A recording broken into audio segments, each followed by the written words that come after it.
Good afternoon. Here is the national news from BGI TV Current. I am Rabila Lawal. Court orders that truncate democracy will no longer be allowed. You are a drowning man. Rep Nnaji replies Sirika's bribe. DSS seizes Emefiele's passport, plans home office search. Police inspector, vigilante members and others arrested for killing. And in sports, Super Eagles camp bubbles with 19 players. Now the news in detail. In his inaugural Democracy Days address, President Bola Ahmed Tinubu declared that the era of court orders that undermine democracy is over. Reports that he emphasized that the need for further reforms within the country's judiciary to ensure its integrity. Addressing the nation on Monday, President Bola Ahmed Tinubu expressed his commitment to establishing a robust judiciary that inspires confidence and upholds justice, thereby strengthening our institutions. Highlighting the urgency of the matter, he declared, "We will no longer tolerate the arbitrary issuance of illegal orders that disrupt or curtail the democratic process." President Bola Tinubu also shed light on the recent harmonization of retirement age for judicial officers, emphasizing its role in fortifying the rule of law, a fundamental pillar of democracy. He stressed that this reform is just the beginning, indicating that more measures are on the horizon. To state here that unnecessary illegal orders issued to truncate or abridge democracy will no longer be tolerated. The recent harmonization of the retirement age of the judicial officers is meant to strengthen the rule of law, which is critical pillar of democracy. The reform has just started. The democracy that will yield right dividends to the people who are shareholders means more than just freedom of choice and right to get people into elective offices. It means social and economic justice for our people. To the winner of June 12 democracy offers the best chance to fight and eliminate poverty. 30 years ago, he christened his campaign manifesto, "Farewell to Poverty," because he was convinced that there is nothing defined about poverty. It is a man-made problem that can be eliminated with clearly thought out social and economic policies. It is for this reason that in my inauguration at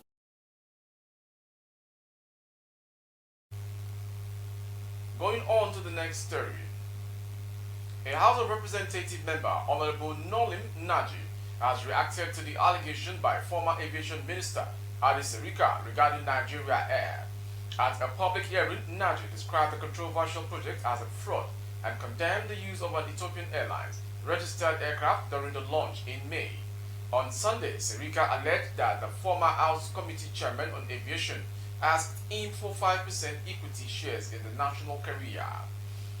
In response, Nnaji called Sirika a drowning man and advised him to tell citizens the truth about the contraption he sold to us as Nigeria Air. Nnaji recalled that his committee was inundated with petitions from stakeholders after the announcement of Ethiopian Airlines as a co-investor.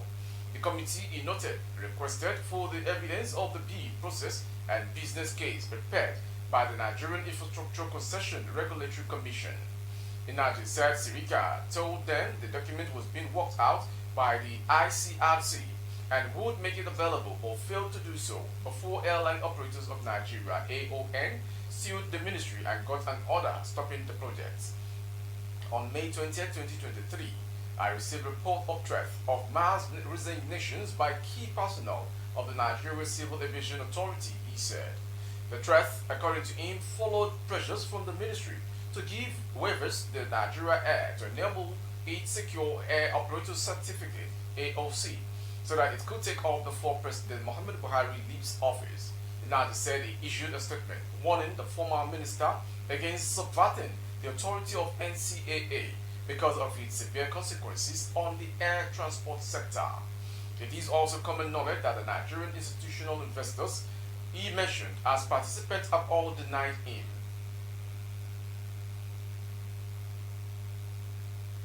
As regards the embattled suspended CBN Governor Godwin Emefiele, the Department of State Services has confiscated the passport of the suspended Central Bank Governor Godwin Emefiele.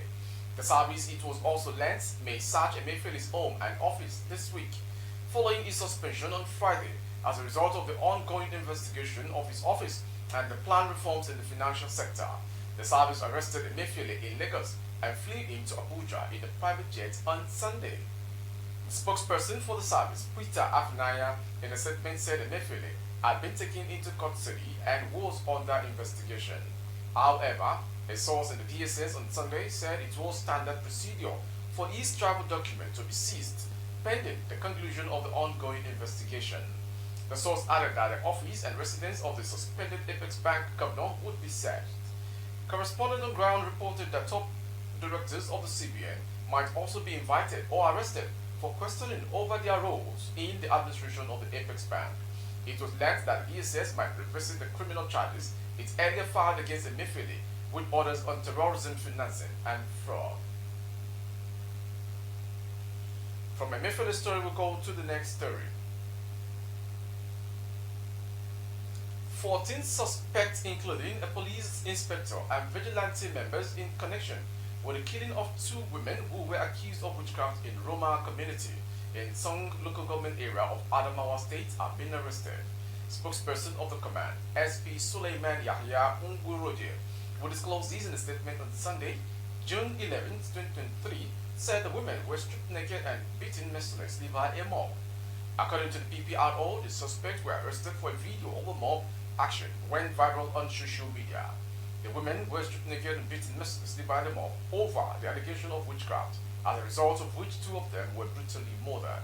The Commissioner of Police, CP Afolabi Babatola, who expressed shock over the unprofessional conduct displayed by the said inspector, Ahmed Suleiman, as well as vigilante members, as watched in the viral video.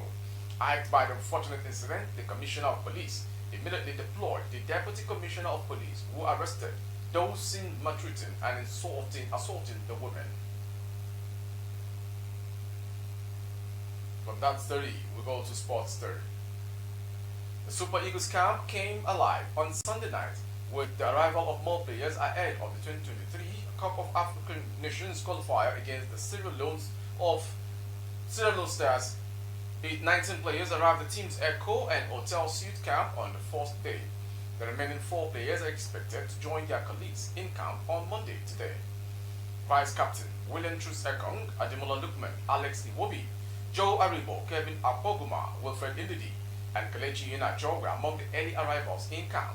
The Super Eagles will have their first training late tonight at the Mobolaji Johnson Arena, Onikon, Lagos.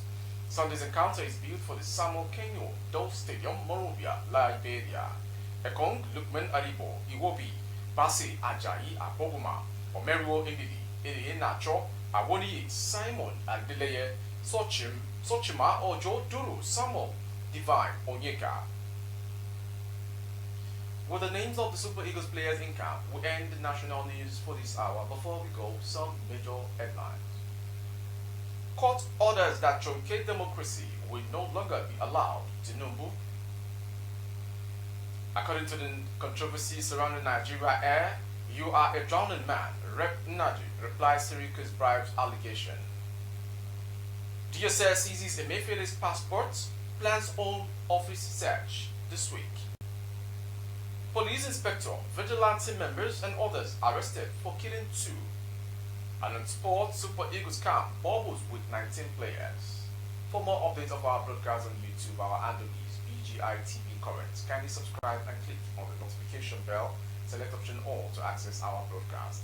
On Facebook, by the day with Alawi and invite you please like and follow our program.